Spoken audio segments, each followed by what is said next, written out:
Do you find like yourself when you're writing characters, are you taking things from your own life and then infusing them onto a specific character, or are you trying to separate yourself from different characters that you're creating? Yes and no, a little bit of both. Almost all my characters have some kind of body mods in some way, tattoos, piercings, something like that. All my main characters. I've got 40 something tattoos. I don't know how many. So that's a part of a world that you know very much about, or that you feel very comfortable in. Yeah, I got several piercings. I've had up to 29 piercings at one point, but I kind of let a lot of those go. But yeah, it's like, so all my characters have some kind of body mod almost, and it's just something I throw in there.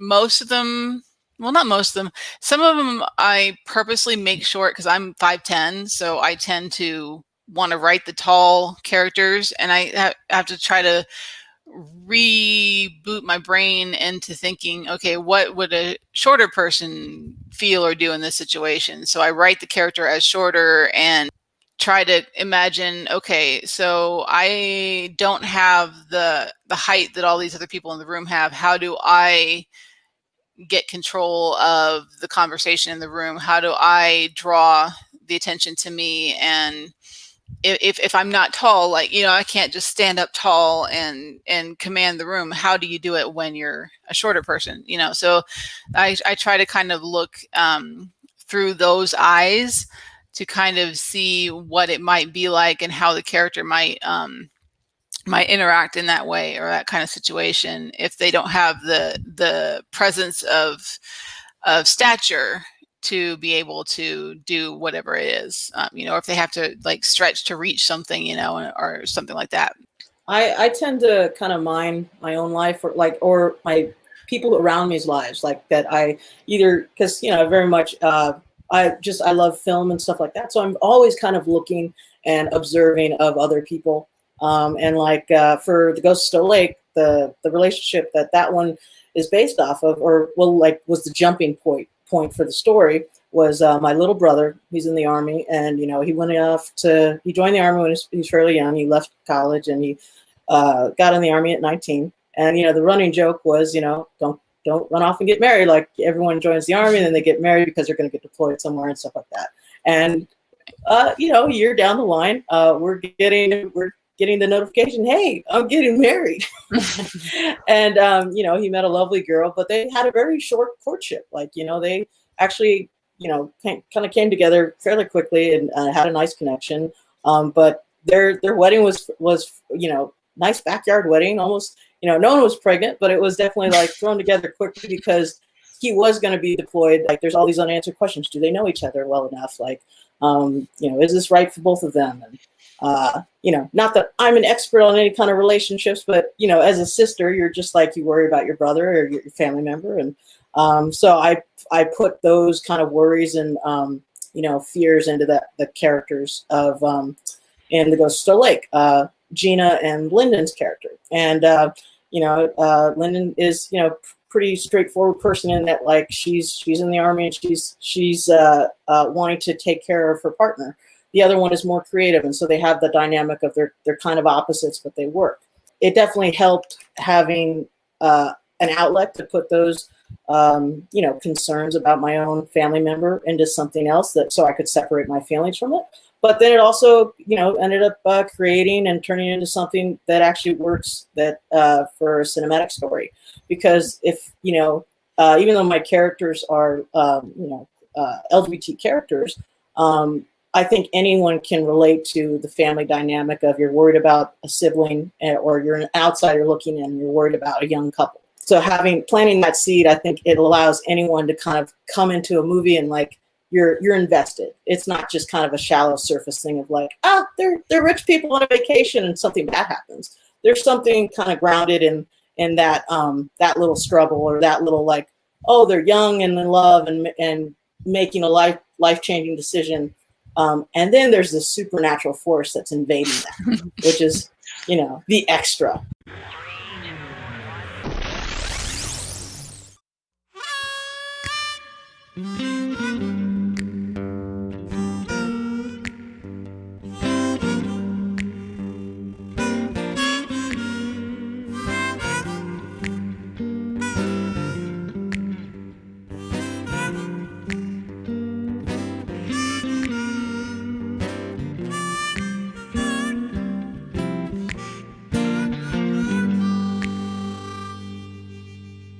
I'm AJ in my writing, and I normally write. Well, I write a lot of stuff, but urban fantasy, supernatural, thriller, dystopian sci-fi, paranormal romance, and I've got a rom-com in there, just a normal one, just out of nowhere.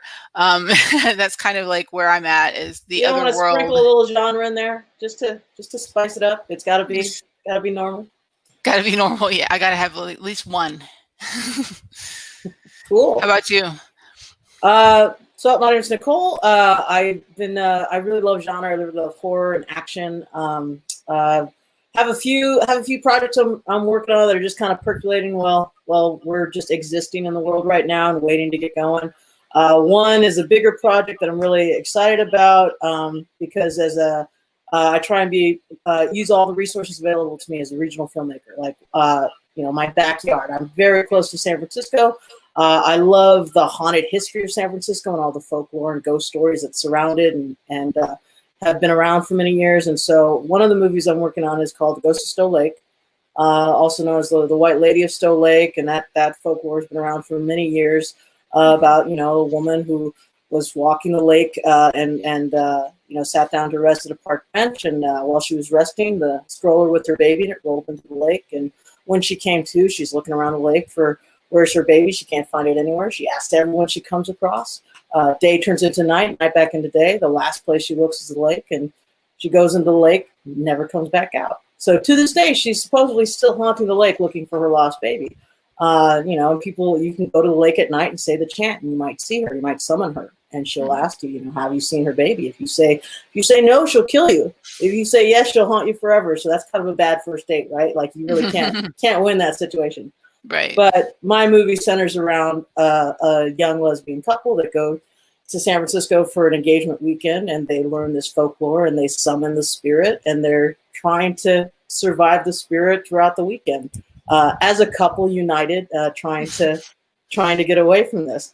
So that I like that folklore because it not much is known, so there's plenty. I could take certain liberties with it.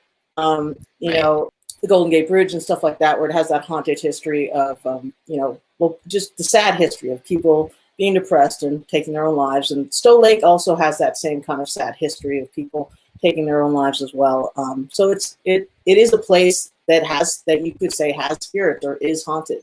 And, they have active ghost tours. People still go there, and it is just something that is accepted and is part of the history and culture of San Francisco that I find interesting. And because of everything that went on, that project was put to the side because there's too many moving parts. I've written over the summer. It's funny you said rom-com earlier because I wanted to challenge myself because I love genre. I wanted to make something that was different to me. So I decided I'm going to make a rom-com, but it just can't be a rom-com. So it's actually, just calling it right now loosely, it's a poly-paranormal rom-com. So I was already wanting to do something with ghosts. This one's more of a comedy in that it's called Dead in Love. The setup is, a young woman who she dies at the prime of her life. She has a brain aneurysm. She dies right away. She was on the phone with her, overbearing, controlling mother. Her mother was just kind of criticizing her. This was a one-sided conversation of, she doesn't have a great job. She doesn't have a partner, comparing her to her sisters who are married and stuff like that. And so she dies, but her regret as a young woman is that she never found love. So the mother and her kind of team up to try and find her love in the afterlife. And she's haunting the house that she had lived in. And the mother is going through the tenants and seeing who would be a good fit for her. And she's like, well, this guy's got a good credit score. He's a nice young man. He's got a good job. And that doesn't interest the daughter. They go through a couple tenants before she, they settle on, there's a nice, attractive young couple. And the mother is just kind of a little fed up at this point. And she's like, all right, 2 for 1, don't be picky.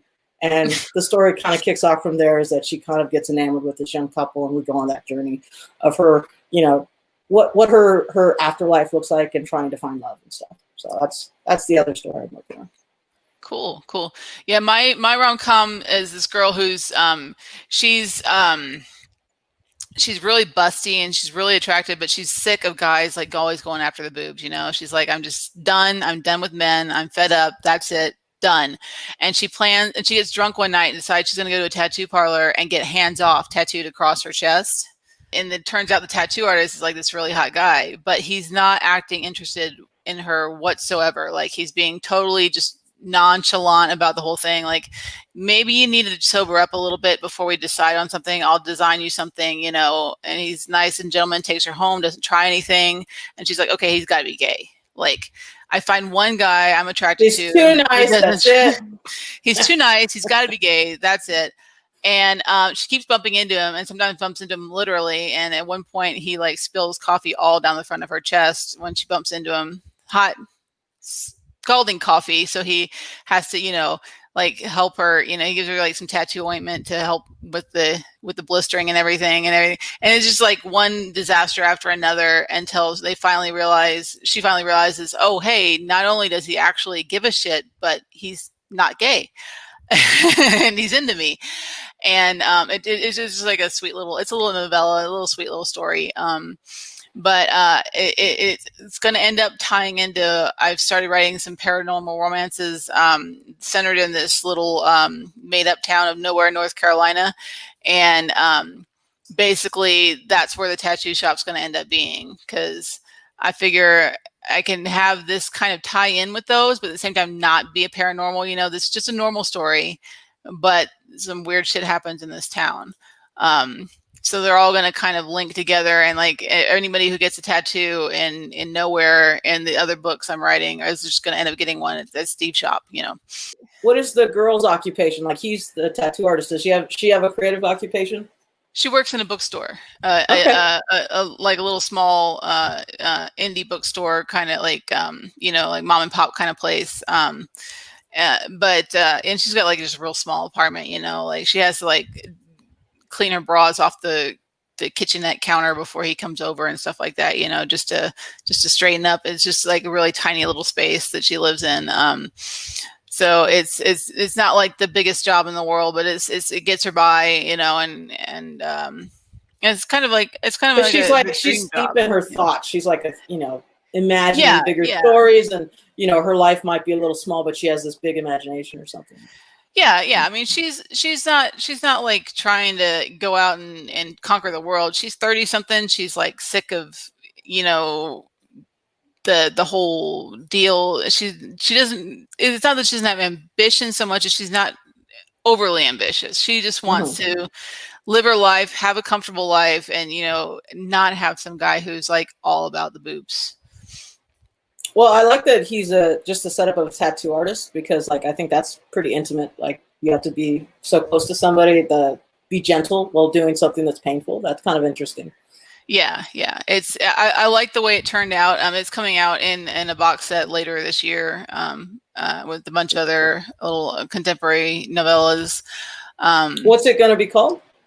The box set is called Askew Ever After. The story is called Skin Deep. Oh, okay. Cool. What's your process for starting out when you get like a little kind of earworm of a story? Like, I'm kind of like a hybrid pantser plotter. So I'm plantser, I say. I kind of plan generally where it's going to go, and then I just onto the page until something happens. I just type away, and sometimes the characters it comes to me real quick. I mean, I wrote the first book in like a month while I was on quarantine. And then the second one took like 3 months because it just was stubborn.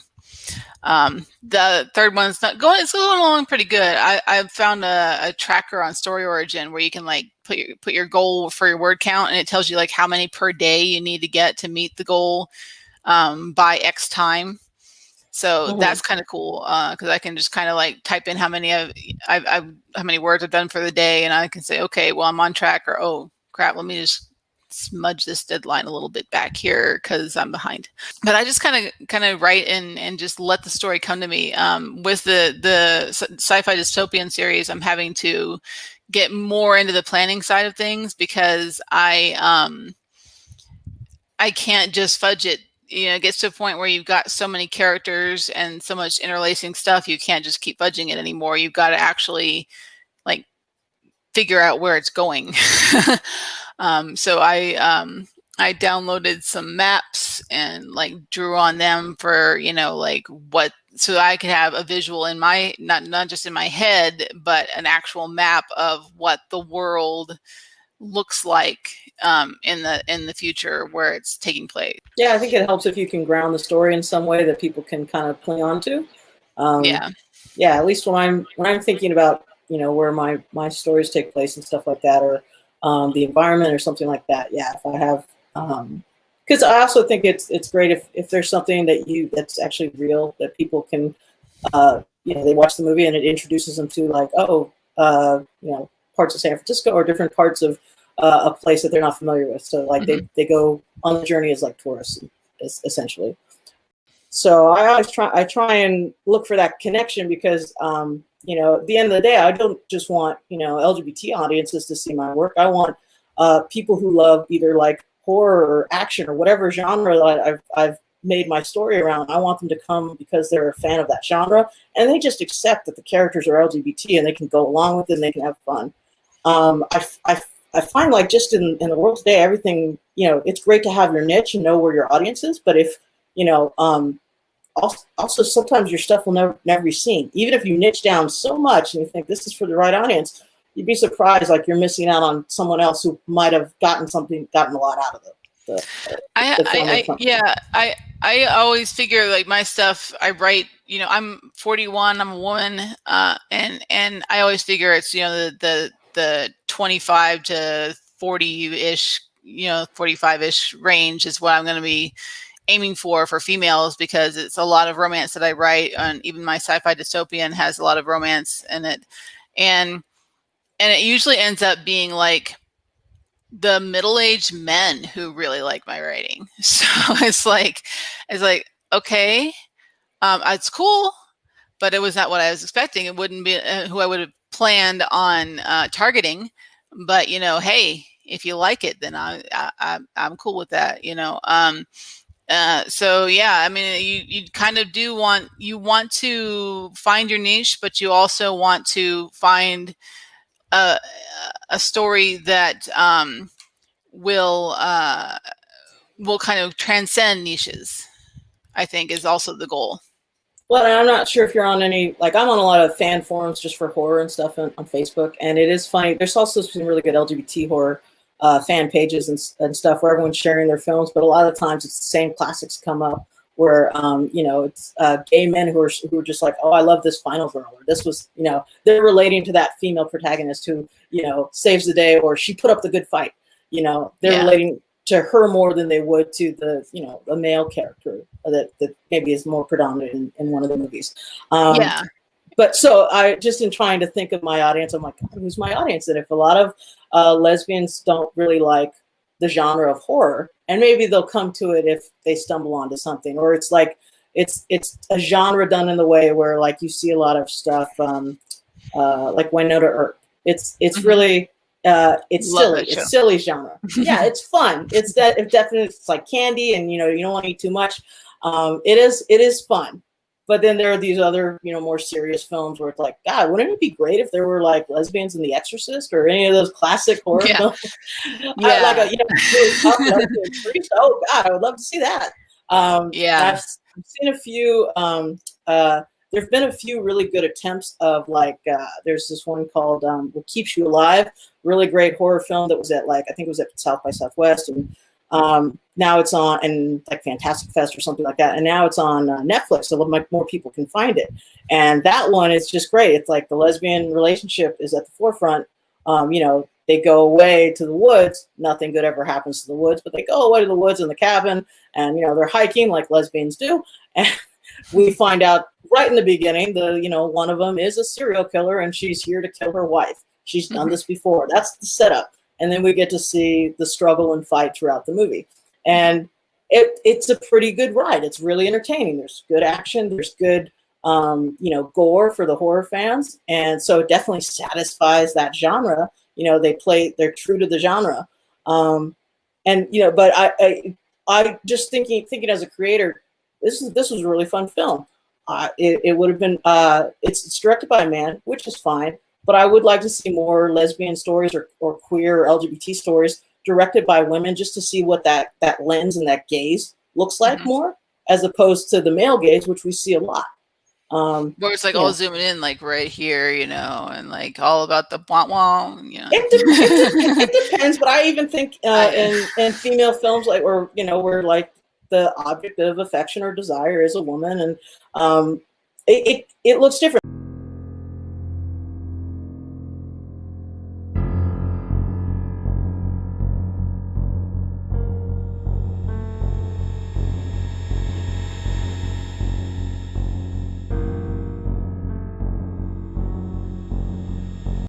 Do you ever have trouble writing aspects of characters or aspects of stories that you are not familiar with? Like with one of the series I'm working on, one of the characters gets pregnant and has, you know, a couple kids.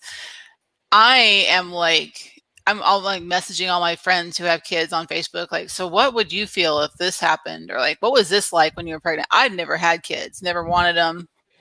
No interest, and they frighten me sometimes because I don't know what to do with them. They're like little people that gremlins that have their own opinions. They're hungry. Like, they need stuff a lot. Okay, I'm like if I have to work up a kid in my clinic job that I work at, I'm like, hi, little thing. How are you? You know, like, I'm like, is this gonna be one of those kids that's squirrely and won't pay attention to me, or is this gonna be one of those kids that's cool and interacts? You know, I don't, like, I have no clue. Do you ever have trouble with that in any of your work, where like you're writing an aspect that you're not familiar with yourself, that you have to kind of write as though you did know?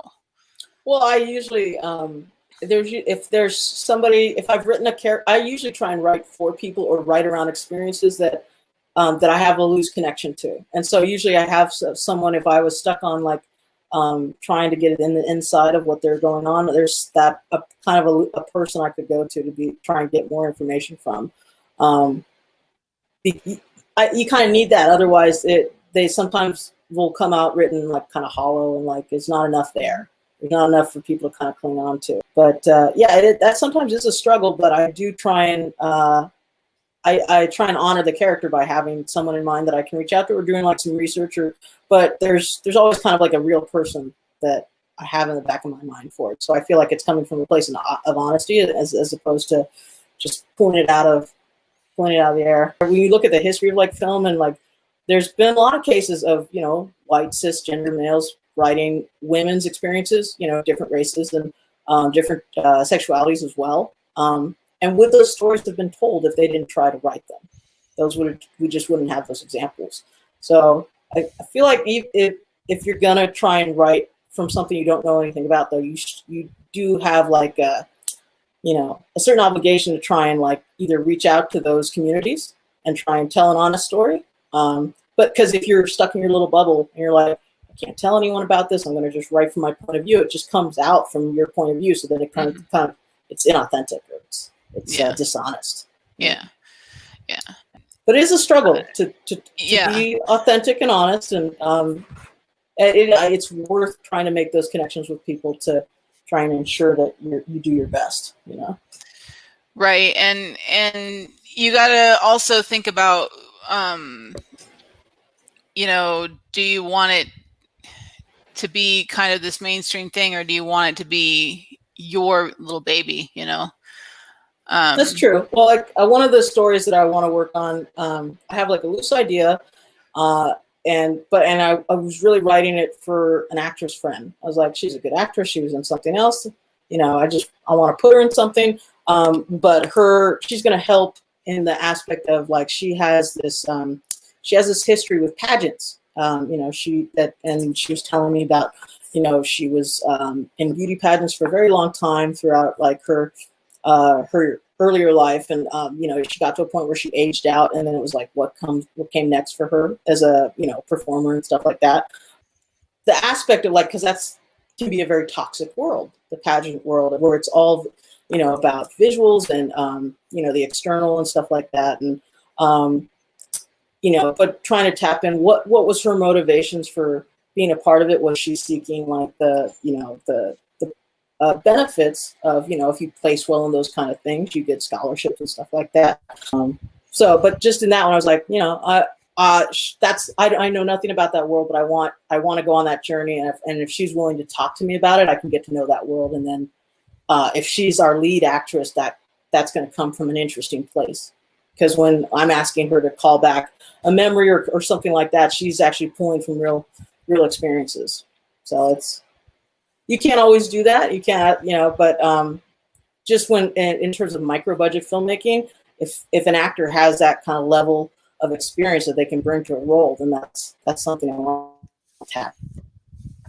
Yeah, I don't know that I really try to mainstream things. I do try to fit into the genre that I'm in, but I don't think I try to mainstream it too much. With my first book, I kind of did, but I didn't really put much diversity into it, because I was afraid of misrepresenting, because of my lack of experience. And I think I could have done better if I had just tried to appeal to a broader audience than just, you know, these white bread characters that that are all straight and there's no diversity or anything. It wasn't a bad book. I still have it out. It's still on Amazon, but I definitely, in my further books, have definitely expanded further into including people of color or poly and bi characters. So I think mainstreaming is becoming a different term now. I think mainstreaming, it needs to include inclusion as opposed to just this is what your 90% want. You know, I think inclusion, it needs to become part of mainstream. Well, I don't think always like I don't always think people know what they want. Like even mainstream audiences, like I think bigger studio films get this wrong all the time. They're like, "Oh, this will be a hit." Even like Blumhouse did. We're gonna reboot. What was it, Gem and the Holograms? People will want to watch this. I was alive in the 80s. Why would anyone want to rewatch any of that?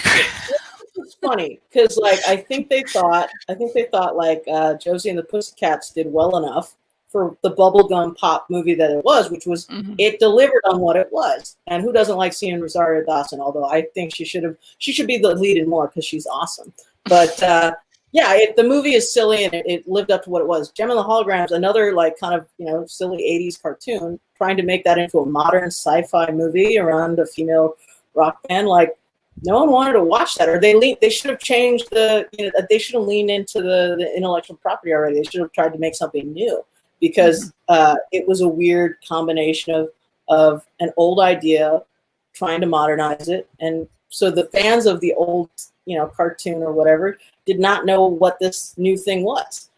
So they weren't playing to their audience. They were playing to a new audience who had no reference of it and did not want to see it. So, and I'm just, for my own personal stuff, I want to see more LGBT characters as lead roles, as main characters. I'm tired of seeing them relegated to best friend, or like, and that's supposed to be our representation and visibility is like, oh, they're the best friend. Nah, I wanted them to be the main story. I didn't care about the little blonde girl and her problems. I cared about her friend, her, you know. So I like taking those traditional tropes and playing with them. And I think, you know, the mainstream is ready for it. You just have to present it. You have to present an entertaining idea. And I think half the time people are too focused on the messaging of their movie, and they forget that it's a movie and it should be entertaining. And they're like, no, but this film deals with all these issues and it's important. Yeah, but it put me to sleep. It wasn't entertaining. You got to keep them entertained, and you got to respect that it's a movie. You got to honor the genre. If not, you have to earn people's attention with what you're making. One thing I hate in movies is when it is a movie made clearly for entertainment and people diss it because it's not like Academy Award caliber stuff.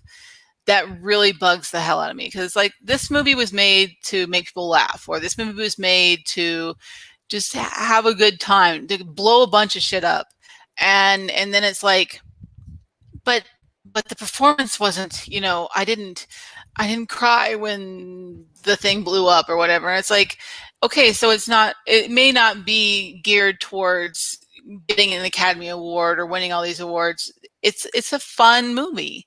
Why does it have to, like why does a book have to have like a deep message? Why can't it just be a fun story? Yeah, people don't read, didn't make 50 Shades of Grey super popular because they love the story.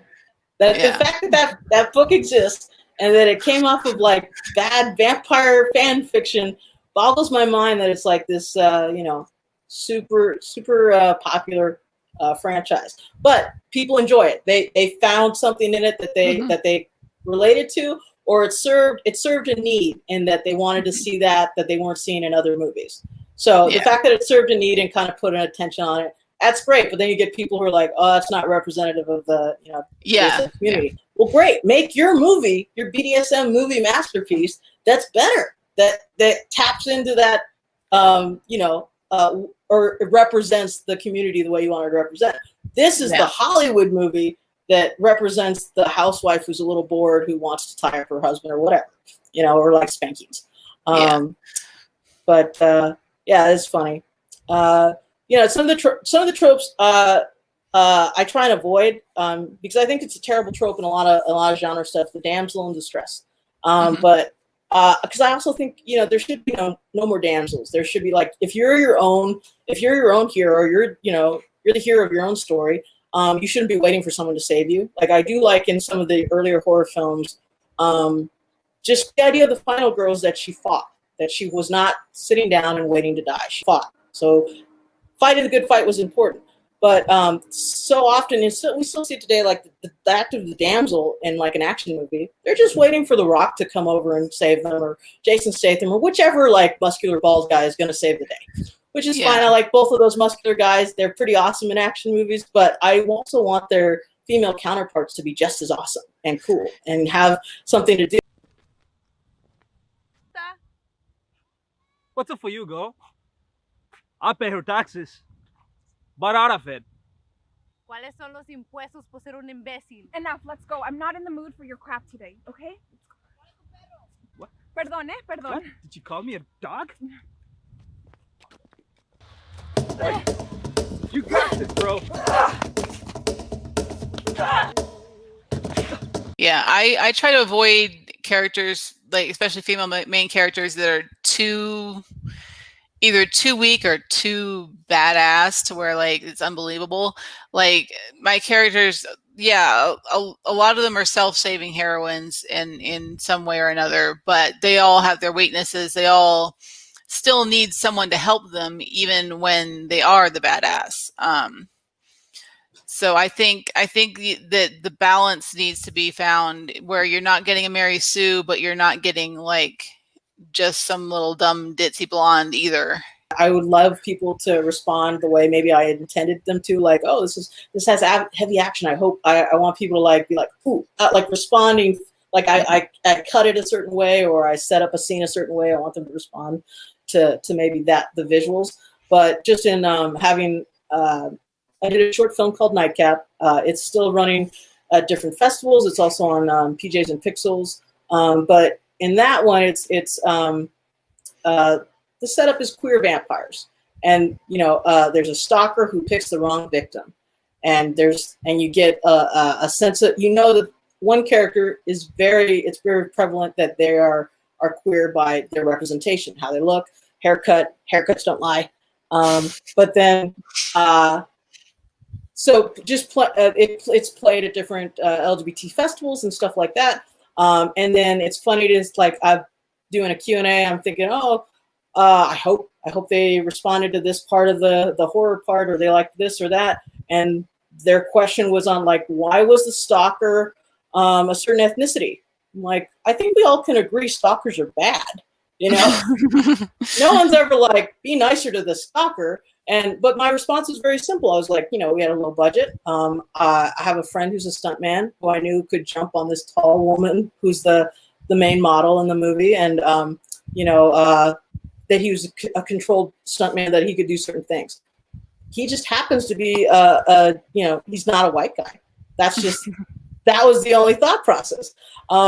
but also I don't want to have to be like, I wanted to throw work to my friend. I'm like, he gets a lead title credit with the 2 other actors, as opposed to like, I'm going to hunt for some white guy that I can just beat up. I thought race was very secondary to focus on when it's not the main point of the movie. So I was thrown off by their reaction in that, like, wow, if you're focused on that, you really weren't paying attention.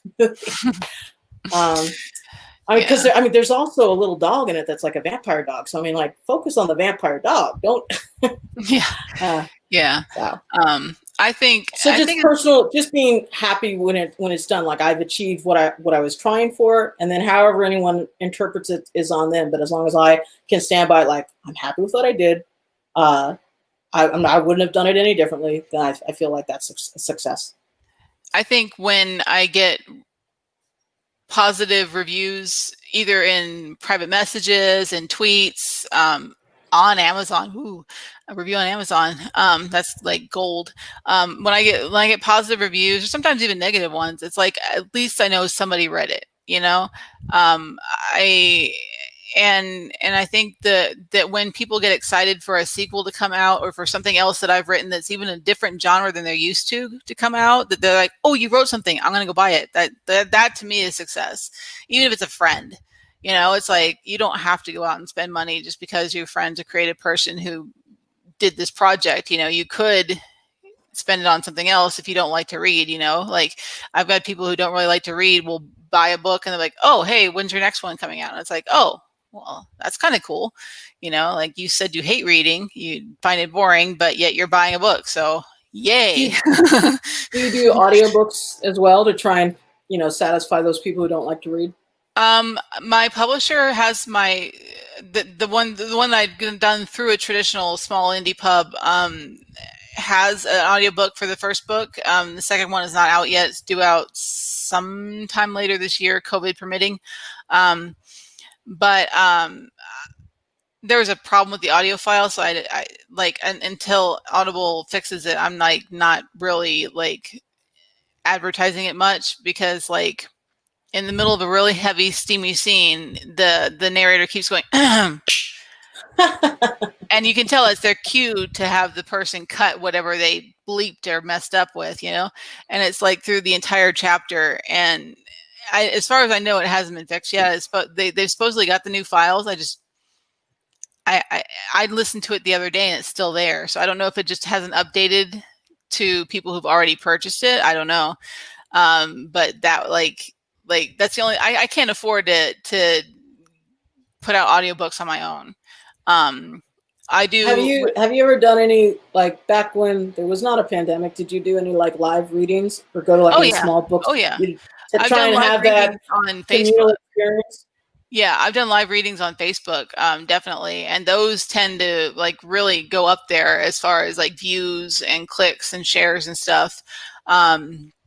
I've done recorded readings that I posted on YouTube, like 5 minutes or so of the first chapter, you know, just to give people a little taste. But yeah, if I could afford it, I would have everything on audio, because I know a lot of people who haven't read my stuff because they are too busy to sit down and open a book or take out a Kindle and read.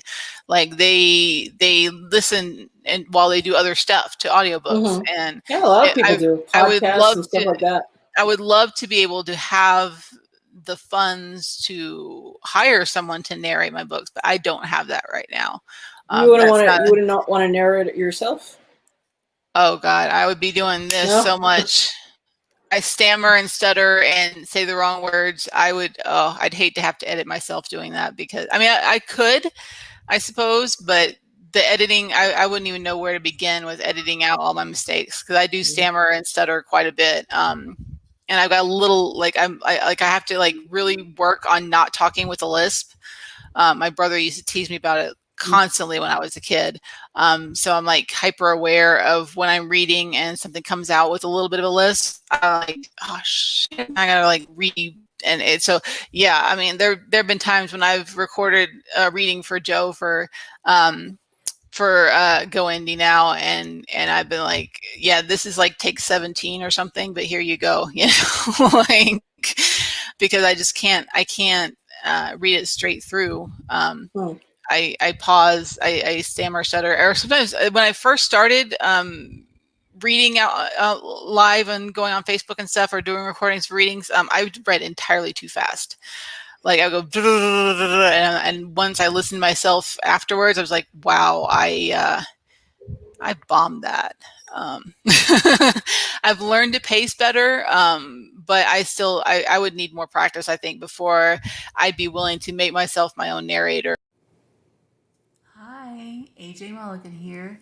This week I'm going to be reading to you from Abnormal. It is my first traditionally published novel, published through a small pub called Rhett Askew Publishing. It has a sequel coming out hopefully this winter. COVID has kind of thrown a wrench into all the things, so the delay has been a little frustrating, but understandable. So without further ado, I'm going to read for you from Chapter 1 of Abnormal. The club pulsed and throbbed. Electronic music stirred Claire into a frenzy. Her ponytail whipped around as she danced with her hips grinding against the nearest warm body. The woman she danced with wore a slick neoskin corset. Claire could feel the desire emanating from her, and she fed off that to simulate her own burning need. Maybe she'd take this woman home and some friends of hers if she was up for it. Claire fished for information inside the woman's mind. Images and memories flashed through Andy's thoughts that sent a thrill down Claire's spine.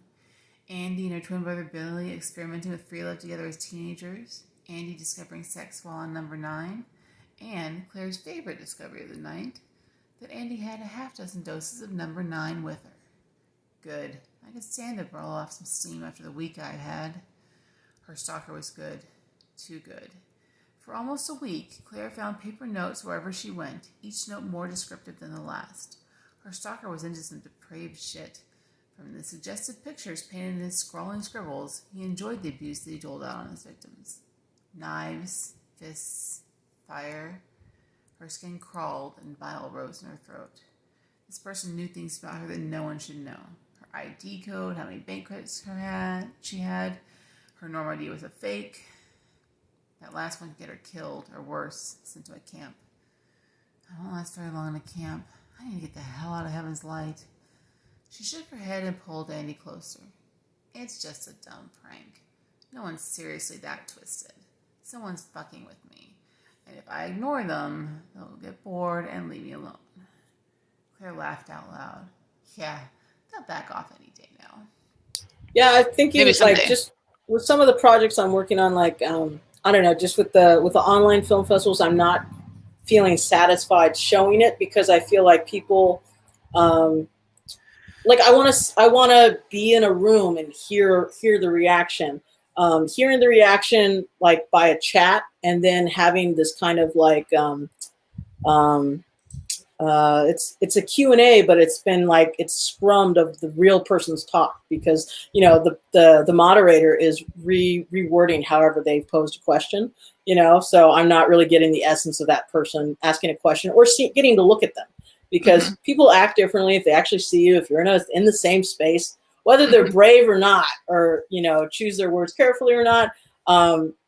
It's more of an interaction. I'm not getting the same kind of feeling of an interacting with people actually watching the stuff because we're separated by computers. So just when I'm thinking about making longer projects, like I'm trying to make my first feature, and seeing how I'm going to distribute that, I don't just want to have it like available online right away. Like I think there might be something fun about like trying to do self-distribution and touring, touring in small places, like because it deals with ghosts and paranormal stuff, like going to different groups that actually satisfy that need for people. Like they are already investigating and talking about that, so they might want to see a movie that centers around that, and having small showings. Yeah, the pandemic has really hurt that.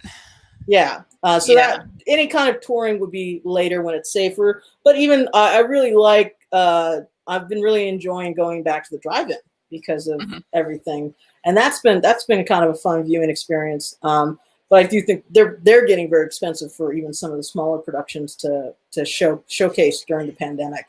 I think you brought up like a really good difference between the the media that we each do, because with yours, you can actually watch someone viewing your work as they watch it. If I'm watching someone reading a book, I'm just staring at someone looking at a book, you know, like it's awkward. Like if you're in the audience with people who are watching your film, that's one thing. If I sit there with someone watching a book, I'm a creep. You know, so I think because I'm accustomed to getting text messages, instant messages, posts, tweets, I'm used to getting that as my feedback. I think that's why I haven't noticed as much of a difference in how I receive feedback during the pandemic, because I've only been to one con as an author, and it was very frightening for me because I have a lot of social anxiety. So I had to push past that just to be able to wave people down to my booth. And, you know, even though I wore like a big, like I was like this big red and yellow and orange, like flame wig, and like a big top hat, I was all dressed up and everything for it, to get attention, you know, because I know I want to get my books some attention. And I did okay for a nobody at the time, you know, selling books, you know, but I think without the con experience, I definitely am not getting the same kind of experience that you do when you are able to see people in real time taking in your work and your project and seeing what you've done. I think that is a big difference between film and books and novels and what have you, is that you get to see people react in real time to what you've worked so hard for. I have to kind of wait for them to have a rainy day where they can sit inside and read and drink their hot cocoa or whatever, you know. So that is a big difference in probably why the pandemic is affecting your perception of feedback so much more than I think it is mine. Well, it's just for a short film too, like the life of a short film, you know, you usually don't make your money back off of it. It's usually hard to find distribution for it. But I want to use festivals as a way to network. And so I don't just submit to a festival for a laurel. Like I would actually want to actively go to that festival and network and meet certain people that the festival is bringing together. That's part of the reason to go to festivals. Some people, they actually want the laurel. Like, you know, if you actually see a film and it's been submitted to like 300 festivals, like that's great, you know, but that's all you wanted was that little sticker. Yeah. But I'm actually, because I'm a micro budget filmmaker, I'm, you know, new to the industry, I want to try and make those connections, and it's easier to do that face to face as opposed to online, where you can send someone an email and you know, they're just too busy. But if you're actually in the same place, you're on the same panel, you know, you guys are peers. It's not unequal, you know. So like one of the festivals I turned down and said I'd rather participate the following year because they're actually going to have it open the next year, and I wanted to go to that convention, and so that one's going to be back in April in Vegas, and I'm looking forward to that because Cool. They do get a lot of industry people, and it is a chance to use that platform to promote other projects. Yeah, that makes sense. I would like to go to cons, but it's expensive. You talk about being a low budget or micro budget filmmaker. I am a like no budget writer, so I do a lot. If it's not through my publisher, all my covers I do myself. And ideas are free, right? Isn't that great? Ideas are free. Yeah. The act of writing is free. Something anyone can do. The act of writing is free. Yeah. And I happen to have my mom, who's an editor, who refuses to take any money from me. So all my books that's a good mama. free. Yeah, That's my Thanks, my mom. Yeah, my mom helps me edit some of my stuff too. She's actually the best script consultant because I can show her something and she knows how to break my heart about something, like you need to work on this more. She'll just go, it's not ready yet. I'm like, fuck, she's right. And I know she's coming from a certain place. Like she actually is a voracious reader and stuff like that. And so she loves structure and she knows when something's not working. So it's honest feedback. It's a good critique. So it's good you have someone you trust that you know is coming from a good place, as opposed to someone who maybe you're paying them $50 just to read it.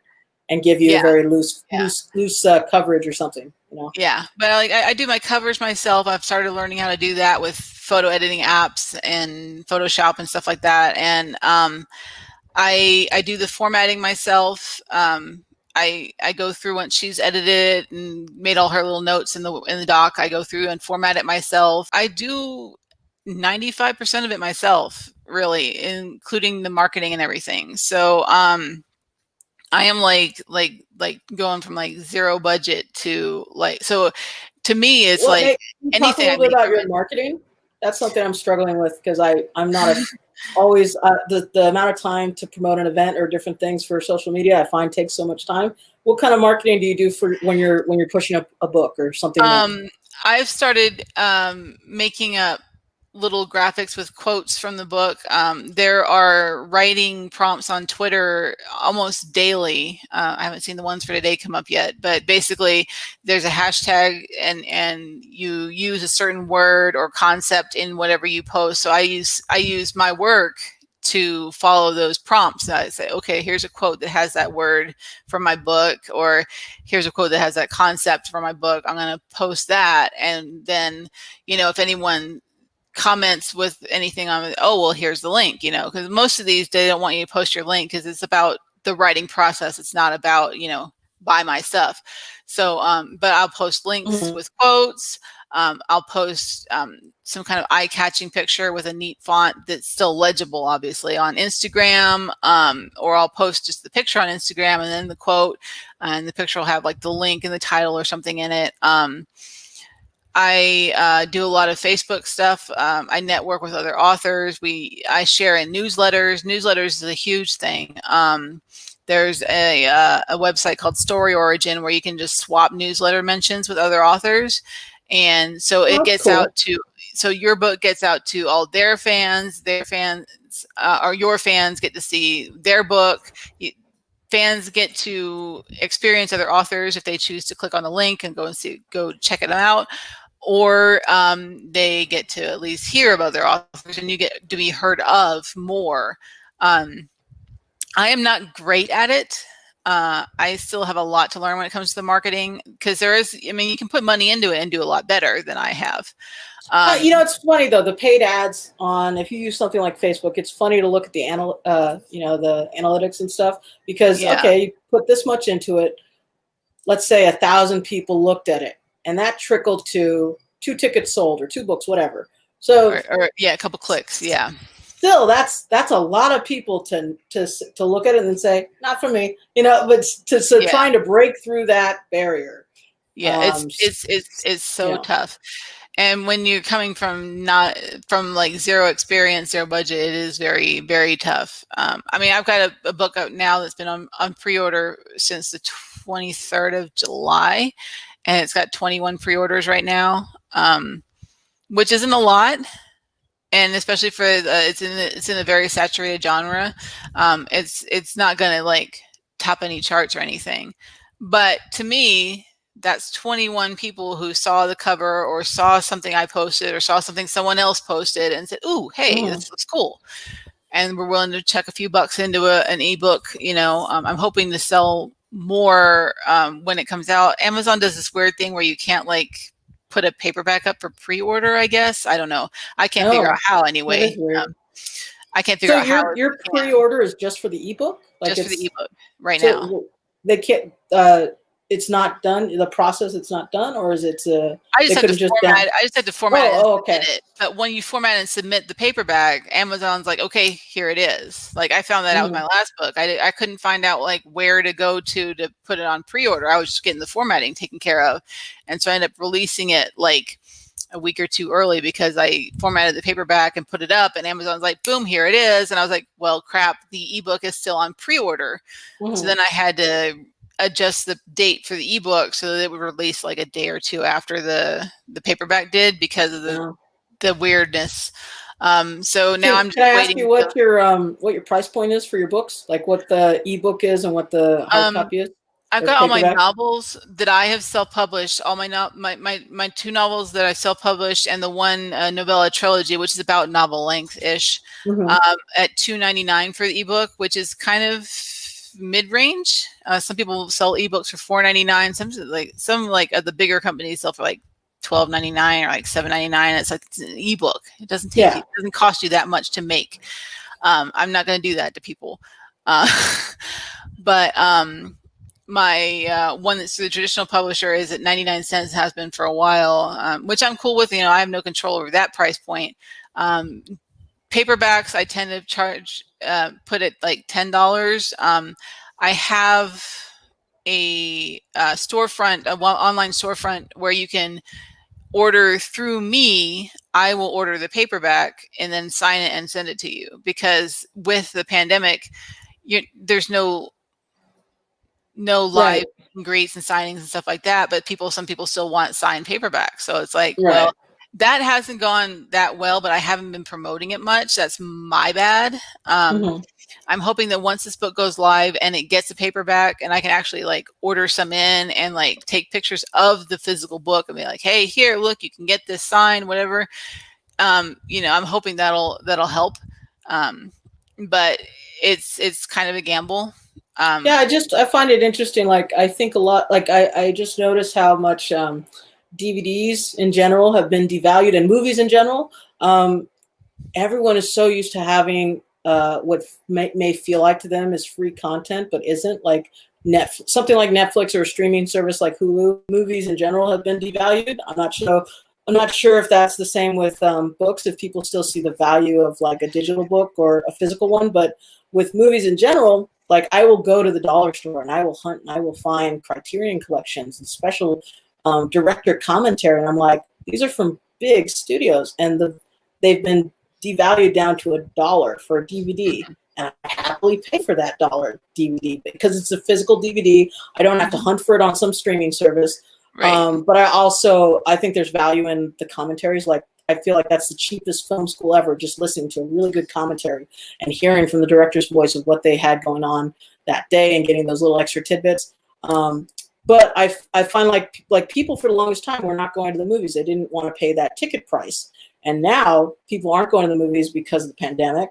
People also don't want to pay for that premium viewership of, even if it's something that looks as beautiful as Mulan or as silly as Bill and Ted, they're like $20 or $30. And the thing that's is, too much for them. If it wasn't for the pandemic, they'd be going out and spending twice that much on tickets for everybody and food, tickets, and popcorn, snacks, whatever. Yeah, parking. They'd be spending 2-3 times that much. And then with the pandemic, it's like, oh well, I should get all this delivered to me for free now. So you have like these, like a lower budget film that's maybe $100,000 or $200,000, which, like, to me, like, that's low budget. Like, I would love to have that much for one movie. They're never making their money back because the distributors are putting in all these extra fees just to get it on platforms. And half the time they're putting it on Amazon, where then it's free for Prime membership or something like that, where, I don't know, it trickles back to just pennies to the actual filmmaker. So the fact that the filmmaker or the creator makes a piece of art, and everyone else profits off of it before the filmmaker can, or the creator can, how do you continue making and creating art? There has to be another way to do things, because right now, even just getting on those platforms is so predatory. Like, you have aggregators who are supposed to speak for your project, but they're really only going to fight for a project that has a big name star. So those smaller films really don't have a chance. And if you're lying to yourself, if you're like, oh, I'm going to pay $5,000 to go with this aggregator to really promote my film, and you're $5,000 in the hole before anyone ever sees the film.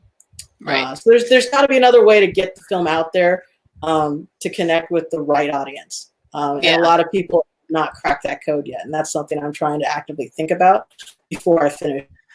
Yeah. Joe says your mom's awesome. She is awesome. Yeah. She knows she's awesome. Talking about LGBT horror, you should look into Dani, D-A-N-I, by Angelique Jordana. We have the same publisher, but Angelique's become a very close friend of mine, and I got a chance to read Dani, pre-read it. It released today. I think you would enjoy it. It's check that out. It's a horror very gory, very explicit, but the main character is a lesbian.